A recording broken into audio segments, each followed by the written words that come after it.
Welcome class. देखो आज का ये क्वेश्चन है। अच्छा, ऐसे सवाल आपको आते भी होंगे तो इन सवालों को करने का तरीका क्या होता है। दिया हुआ है यदि 5a+5a+1/3 is equal to 5, then 9a² plus 1/25a² is equal to what. आपसे ये पूछा हुआ है। तो आपको देखो यहाँ लिखा हुआ है 5a और जबकि यहाँ पर कितना हो गया है 9a²। तो ऐसा नहीं होगा। आपको क्या करना पड़ेगा, आपको 9 बनाना पड़ेगा। और 9 का मतलब यहाँ पर देखो इसका वर्ग किया गया है। क्या किया गया है? इसका वर्ग। लेकिन 5 नॉमिनेटर में है और यहाँ पर डिनोमिनेटर में, और 3 यहाँ डिनोमिनेटर में यानी कि हर में है, और यहाँ पर ये 3 किस में है? 3 ये लिखा हुआ है नॉमिनेटर में। तो कैसे बनाएंगे? तो बनाने का तरीका पता है क्या है? तरीका ये है कि हम क्या कर दें, इसमें 3/5, किससे? 3/5, दोनों तरफ 3/5 से मल्टीप्लाई कर दें। तो करो, 5a गुणा 3/5 प्लस 1/3/5 बराबर 5 गुणे 3/5। यहाँ देखेंगे 5 से 5 खत्म हो जाएगा, 3 से 3 खत्म हो जाएगा, 5 से 5। बात क्लियर है यहाँ तक? अगर ऐसा हुआ तो यहाँ पर क्या बचेगा? यहाँ पर बचेगा 3a। यहाँ पर कितना बचेगा? 1/5a इज इक्वल टू यहाँ पर बच जाएगा 3। यही बचेगा ना। अब एक बात बताओ, बिल्कुल सेम जैसा लुक दिखने लगा। अगर आप इसका वर्ग करोगे, क्या करोगे? वर्ग। तो आपको पता है क्या मैंने बोला था? अगर कभी भी कुछ भी इस प्रकार से दिया हो, इफ़ ए या एक्स मान लेते हैं आपको समझाने के लिए, x upon x is equal to k, ठीक है ना।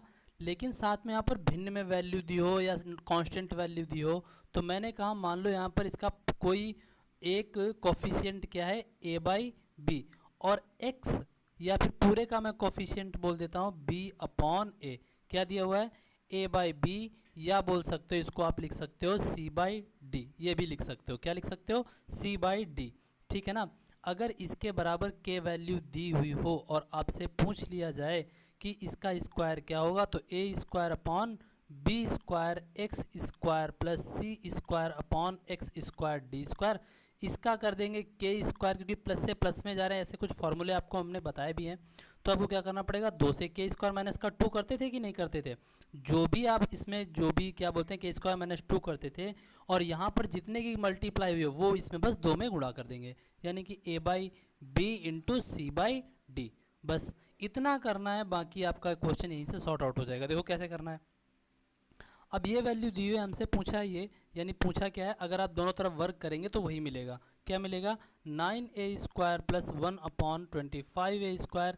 मैंने बोला ये क्या दिया हुआ है? के। तो 3 का स्क्वायर माइनस का 2 गुणे 3 और गुणे 1/5। देखो यही दिया हुआ, मैंने बोला था के का स्क्वायर करके उसमें से 2 घटा देंगे और 2 में उन्हीं की गुणा कर देंगे जो भी इनमें गुणा की गई होगी। अगर भिन्न में होती तो हम भिन्न की पूरी गुणा कर देते। सिंप्लीफाई करके देख लो, 9 माइनस 6/5, और इसको सिंप्लीफाई करेंगे 5 नाम 45, और 45 में से 6 चले गए तो 39/5। इसको चाहो भिन्न में भी लिख सकते हो, तो 5 7 35, 4/5। ये इसका करेक्ट आंसर हो जाएगा। मुझे लगता है इस इतनी बात आपको समझ में आई होगी, ठीक है।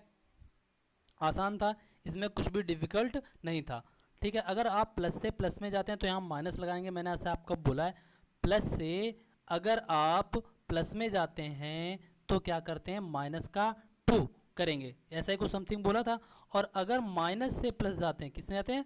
माइनस से प्लस, तो क्या करते थे? प्लस का 2 करते हैं। क्या करते हैं? प्लस का 2 कर देंगे, ठीक है ना, माइनस से अगर प्लस में जाएंगे। लेकिन अगर कभी माइनस से चले गए प्लस, और फिर प्लस से आपको अगर जाना पड़े तो प्लस से फिर क्या हो जाएंगे? हम बक जाएंगे। प्लस से अगर फिर से जाना पड़े हमें प्लस में, तो क्या कर देंगे? हम माइनस का 2 कर देंगे। फिर से वही करने देंगे। क्यों? माइनस से प्लस गए और फिर प्लस से प्लस ही तो जा रहे हो, मतलब ये वाली आप साइकिल को फॉलो करने लग रहे हो। बात क्लियर है कि नहीं? सो दैट्स वाई इसका आंसर क्या हो जाएगा? 39 डिवाइडेड बाई 5। आई होप ये आपको क्वेश्चन समझ में आया हो। देखो ये क्वेश्चन प्रीवियस ईयर है, मैं उनको भी सॉर्ट आउट करने की कोशिश कर रहा हूँ। मैं ये नहीं आपको बता रहा हूँ सारी चीज़ें रट्टा मारवाने की कोशिश कर रहा हूँ, बस थोड़ा सा वहाँ पर जिसका यूज है मैं वही उतना बता रहा हूँ। क्लियर? वैसे भी आपको ये 3 चीज़ें पता होनी चाहिए, ठीक है। एक बार देख लो, अगला सवाल हमारा देखो फिर।